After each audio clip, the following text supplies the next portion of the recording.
কে 15 রোজা? বিশ্বাসই হচ্ছে না, এত তাড়াতাড়ি রোজাগুলো চলে যাচ্ছে, এত তাড়াতাড়ি রহমতের মাস চলে যাচ্ছে।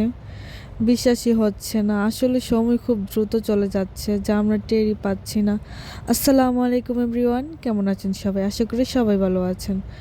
তো প্রতিদিন সেহরি খেয়ে নামাজ পড়ে ঘুমিয়ে গেলে সকালে ঘুম থেকে উঠতে উঠতে অনেক দেরি হয়ে যায়।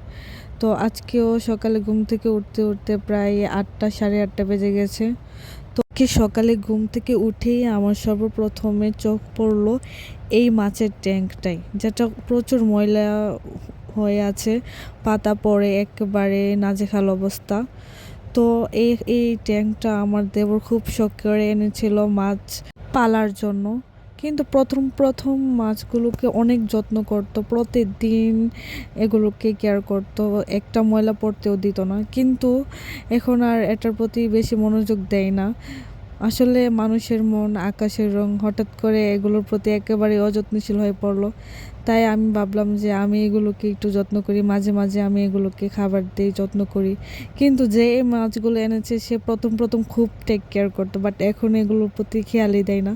সে তার মতো থাকে।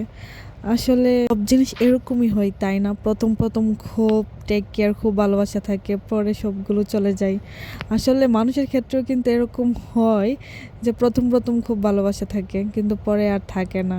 আর এদিকে আমার শাশুড়ি মা ডাল ভিজে রেখেছে, আমি বলতেই পারি না। পরে ঘরে এসে দেখি ডাল ভিজে রেখেছে, তারপরে এগুলোকে ভালো করে ধুয়ে ব্লেন্ডার করে রেখেছি, কারণ ইফতারিতে আমাদের বড়া বানানোর জন্য ডাল নেই, মানে ব্লেন্ডার করা ডাল নেই, তো করে নিলাম। আজকে আবার আমার মেয়ের টিকা দেওয়ার তারিখ, তো আমার মেয়েকে টিকা দিতে হবে, কারণ আমার মেয়ের দু একটা টিকা গ্যাপ গিয়েছিল, সেগুলোও দিতে হবে।